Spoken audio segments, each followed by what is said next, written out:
আসসালামু আলাইকুম, সবাইকে স্বাগত জানাচ্ছি বিডি ভিউজের বিশেষ বুলেটিনে। আপনাদের সঙ্গে আছি আমি সুরভি দিবা। যুক্তরাষ্ট্রের প্রেসিডেন্ট ডোনাল্ড ট্রাম্প বলেছেন তিনি ইসরায়েলের প্রধানমন্ত্রী বেনিয়ামিন নেতানিয়াহুকে লেবাননের রাজধানী বৈরুত থেকে সেনা প্রত্যাহারের অনুরোধ করেছেন। একই সঙ্গে তিনি দাবি করেন যে তিনি হিজবুল্লাহর প্রতিনিধিদের সঙ্গেও কথা বলেছেন এবং তারা ইসরায়েলি বাহিনীর ওপর গুলি চালানো বন্ধ করতে সম্মত হয়েছে। ট্রাম্পের এই মন্তব্য এমন এক সময় এসেছে যখন লেবানন ইসরায়েলি সীমান্তে উত্তেজনা অব্যাহত রয়েছে এবং উভয় পক্ষের মধ্যে সংঘর্ষ বন্ধে আন্তর্জাতিক মহল বিভিন্ন কূটনৈতিক উদ্যোগ চালিয়ে যাচ্ছে। ট্রাম্পের বক্তব্য অনুযায়ী পরিস্থিতি আরও অবনতির দিকে না নিয়ে গিয়ে একটি সমঝোতার পথ খুঁজে বের করার চেষ্টা চলছে। তিনি ইঙ্গিত দেন যে সংঘর্ষ প্রশমনে উভয় পক্ষের সঙ্গে যোগাযোগ রক্ষা করা হচ্ছে এবং সহিংসতা কমানোর জন্য আলোচনা অব্যাহত রয়েছে। তবে ট্রাম্পের বক্তব্যের কিছুক্ষণ পরই ইসরায়েলের প্রধানমন্ত্রীর কার্যালয় একটি বিবৃতি প্রকাশ করে ভিন্ন অবস্থান তুলে ধরে। ওই বিবৃতিতে বলা হয়, নেতানিয়াহু ট্রাম্পকে স্পষ্টভাবে জানিয়ে দিয়েছেন যে যদি হিজবুল্লাহ ইসরায়েলের শহর ও সাধারণ নাগরিকদের লক্ষ্য করে হামলা বা গোলাবর্ষণ অব্যাহত রাখে তাহলে বৈরুতে সামরিক হামলা চালানো হবে। ইসরায়েলের মতে দেশের নিরাপত্তা নিশ্চিত করা তাদের প্রধান অগ্রাধিকার এবং যে কোনো হুমকির জবাব দিতে তারা প্রস্তুত।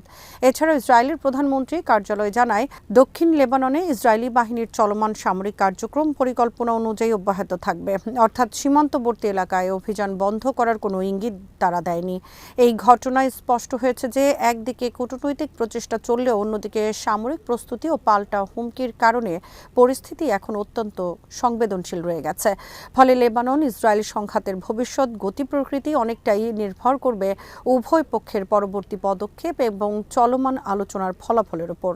যুক্তরাষ্ট্র ও ইরানের মধ্যকার কূটনৈতিক আলোচনা আবার সঠিক পথে ফিরেছে। বিষয়টি সম্পর্কে অবগত আঞ্চলিক একটি সূত্র সিএনএনকে তথ্য জানিয়েছে। সোমবার ইরানের আধা সরকারি বার্তা সংস্থা তাসনিম নিউজ জানায় লেবাননের নির্বিচার ইসরায়েলি হামলার প্রতিবাদে ওয়াশিংটনের সঙ্গে আলোচনা স্থগিত করেছে তেহরান। তবে এ বিষয়ে ভিন্ন বার্তা দিয়েছেন মার্কিন প্রেসিডেন্ট ডোনাল্ড ট্রাম্প। তিনি দাবি করেছেন দুই দেশের মধ্যকার আলোচনা স্থগিত হয়নি, বরং তা দ্রুত গতিতে এগিয়ে চলছে। ওয়াশিংটনের সঙ্গে আলোচনা স্থগিত করার প্রসঙ্গে তাসনিমের প্রতিবেদনে বলা হয়, লেবাননে ইসরায়েলের শাসক গোষ্ঠীর অব্যাহত হামলা ও যুদ্ধবিরতির অন্যতম শর্ত হিসেবে লেবাননকে অন্তর্ভুক্ত রাখার বিষয়টি বিবেচনায় নিয়ে তেহরান এই সিদ্ধান্ত নিয়েছে। ইরানের মতে লেবানন সহ সব ফ্রন্টেই যুদ্ধবিরতির শর্ত লঙ্ঘিত হয়েছে। প্রতিবাদে ইরানের আলোচক দল ওয়াশিংটনের সঙ্গে মধ্যস্থতাকারীদের মাধ্যমে আলোচনা এবং তথ্য আদান প্রদান বিনিময় স্থগিত করছে। এরপর মার্কিন প্রেসিডেন্ট ডোনাল্ড ট্রাম্প বলেন, ইরানের সঙ্গে চলমান আলোচনা বা দর কষাকষি বন্ধ হয়ে গেলে তিনি কোনো তোয়াক্কা করবেন না। ট্রাম্প আরও বলেন, তিনি ইসরায়েলের প্রধানমন্ত্রী বেনিয়ামিন নেতানিয়াহু ও হিজবুল্লাহর একজন নেতার সঙ্গে কথা বলেছেন। তারা পরস্পরের ওপর হামলা চালানো বন্ধ করবেন। তাসনিম নিউজ জানায়, ইরান গাজা ও লেবাননে ইসরায়েলি হামলা বন্ধের পাশাপাশি লেবানন থেকে ইসরায়েলের সেনা সম্পূর্ণ প্রত্যাহারের দাবি জানিয়েছে। একই সঙ্গে বলেছে, এসব বিষয়ে ইরান ও প্রতিরোধ যোদ্ধাদের অবস্থানে সন্তুষ্টি না আসা পর্যন্ত কোনো আলোচনা হবে না। তাসনিমের প্রতিবেদনে বলা হয়, তেহরান এবং এ অঞ্চলে তাদের মিত্র গোষ্ঠীগুলো এখন হরমুজ প্রণালী সম্পূর্ণ বন্ধ করে দেয়া ও অন্যান্য ফ্রন্টকে সক্রিয় করার বিষয়টি এজেন্ডায় রেখেছে। এর মধ্যে লোহিত সাগরের দক্ষিণ প্রান্তে অবস্থিত বাব আল মানদেব প্রণালীও রয়েছে। লেবাননে ইসরায়েলি অভিযানের কথা উল্লেখ করে ইরানের পররাষ্ট্রমন্ত্রী আব্বাস আরাকচি গতকাল এক্সে লিখেছেন, একটি ফ্রন্টে যুদ্ধবিরতি লঙ্ঘনের অর্থ সব ফ্রন্টে যুদ্ধবিরতি লঙ্ঘন। যে কোনো লঙ্ঘনের পরিণতির জন্য যুক্তরাষ্ট্র ও ইসরায়েল দায়ী।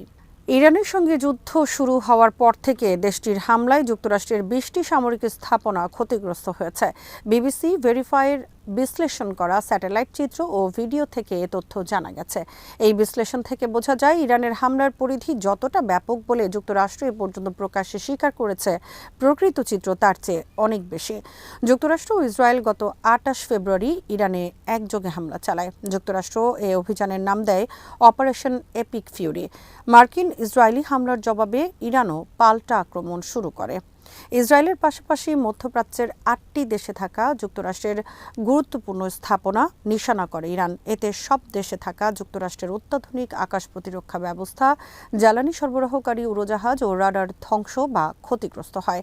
আর মার্কিন প্রতিরক্ষা সদর দপ্তর পেন্টাগনের হিসাবে অপারেশন এপিক ফিউরি শুরুর পর থেকে তারা ইরানে 13,000-এর বেশি লক্ষ্যবস্তুতে আঘাত এনেছে। এদিকে ইরানের সর্বোচ্চ নেতা মোস্তফা খামেনি মার্কিন স্থাপনাগুলোতে আঘাত হানার ক্ষেত্রে তার সামরিক বাহিনীর সাফল্য তুলে ধরার চেষ্টা করেছেন। গত মঙ্গলবার এক বিবৃতিতে তিনি বলেছেন, মধ্যপ্রাচ্য মার্কিন ঘাঁটির জন্য এখন আর নিরাপদ কোনো স্থান নয়। অথচ হোয়াইট হাউস বারবার দাবি করেছে ইরানের সামরিক বাহিনীকে প্রায় নিশ্চিহ্ন করে দেওয়া হয়েছে। বিশ্লেষকরা বলছেন, মার্কিন স্থাপনাগুলোতে যে ধরনের ক্ষয়ক্ষতি দেখা গেছে তা থেকে বোঝা যায় তেহরানের পাল্টা হামলা মার্কিন কর্মকর্তাদের আগের স্বীকারোক্তির চেয়ে অনেক বেশি নিখুঁত ও ব্যাপক ছিল। যুক্তরাষ্ট্র মধ্যপ্রাচ্যের সংঘাত সংক্রান্ত স্যাটেলাইট বিশ্লেষণ সীমিত করার চেষ্টা করেছে। এ লক্ষ্যে প্রধান স্যাটেলাইট চিত্র সরবরাহকারী প্রতিষ্ঠান প্ল্যানেটকে তারা ইরান ও মধ্যপ্রাচ্যের অধিকাংশ এলাকার নতুন স্যাটেলাইট চিত্র প্রকাশে অনির্দিষ্টকালের জন্য নিষেধাজ্ঞা আরোপের অনুরোধ জানায়। বিবিসি ভেরিফাই যুক্তরাষ্ট্রের 20টি সামরিক স্থাপনা ক্ষতিগ্রস্ত হওয়ার বিষয়ে নিশ্চিত হতে পেরেছে, কিন্তু প্রকৃত সংখ্যা আরও বেশি হতে পারে বলে ধারণা করা হচ্ছে। কারণ কোনো বিশ্লেষক এই সংখ্যা 28 পর্যন্ত হতে পারে বলে মনে করছেন। ক্ষতিগ্রস্ত মূল্যবান লক্ষ্যবস্তুর মধ্যে আরব আমিরাতের আল রুয়াইস ও আল সাদার এবং জর্ডানের মুওয়াফফাক সালতি বিমান ঘাঁটিতে থাকা 3টি অত্যাধুনিক anti ballistic missile battery system রয়েছে। যুক্তরাষ্ট্রের কাছে এ ধরনের মাত্র 8টি terminal high altitude area defence বা থার্ড ব্যাটারি রয়েছে বলে জানা যায়, যা বিশ্বজুড়ে বিভিন্ন মার্কিন ঘাঁটিতে মোতায়েন করা আছে। এ ব্যবস্থা তৈরি করতে প্রায় $100 কোটি খরচ হয়। প্রতিটি ব্যাটারি পরিচালনায় প্রায় 100 সেনার একটি দল প্রয়োজন হয়, আর এটি থেকে উৎক্ষেপণ করা প্রতিটি ইন্টারসেপ্টর বা প্রতিরোধী ক্ষেপণাস্ত্রের মূল্য প্রায় $1,27,00,000। চীনের জাতিসংঘের স্থায়ী প্রতিনিধি ফুং কং সোমবার জাতিসংঘ নিরাপত্তা পরিষদের জরুরি বৈঠকে সতর্ক করে বলেছেন, লেবানন ও ইসরায়েলের মধ্যকার পরিস্থিতি দ্রুত অবনতির দিকে যাচ্ছে। তিনি জানান, ইসরায়েল লেবাননের ভেতরে সামরিক অভিযান সম্প্রসারণ করেছে এবং তথাকথিত নিরাপদ অঞ্চল আরও বিস্তৃত করেছে। বিভিন্ন প্রতিবেদনে বলা হয়েছে, ইসরায়েলি বাহিনী লিতানি নদী অতিক্রম করে আল শাকিফ দুর্গ পর্যন্ত পৌঁছেছে। ফু কং বলেন, এটি গত 2 দশকেরও বেশি সময়ের মধ্যে লেবাননের ভেতরে ইসরায়েলের সবচেয়ে গভীর অনুপ্রবেশ। তিনি সতর্ক করেন, স্থল অভিযান আরও বিস্তৃত হলে পরিস্থিতি আন্তর্জাতিক সম্প্রদায়ের জন্য গভীর উদ্বেগের কারণ হয়ে উঠবে। তার মতে, লেবানন ইসরায়েলের মধ্যে বিদ্যমান নাজুক যুদ্ধবিরতি কার্যত ভেঙে পড়েছে এবং দ্রুত পদক্ষেপ না নিলে অঞ্চলটি আরও বিপজ্জনক সংকটের দিকে ধাবিত হতে পারে। চীনা দূত অবিলম্বে যুদ্ধবিরতির আহ্বান জানান এবং লেবাননের স্থিতিশীলতা রক্ষা, জাতিসংঘের শান্তিরক্ষী বাহিনী ইউনিফিলের কার্যক্রম নিশ্চিত করা এবং আঞ্চলিক শান্তি বজায় রাখতে আন্তর্জাতিক সহায়তা বাড়ানোর উপর গুরুত্ব আরোপ করেন। এদিকে ইসরায়েলের সামরিক অভিযানের নিন্দা জানিয়েছেন ইউরোপীয় নেতারাও। ফরাসি প্রেসিডেন্ট ইমানুয়েল ম্যাক্রো দক্ষিণ লেবাননে চলমান উত্তেজনা বৃদ্ধির কোনো যৌক্তিকতা নেই বলে মন্তব্য করে অবিলম্বে সংঘাত বন্ধের আহ্বান জানান।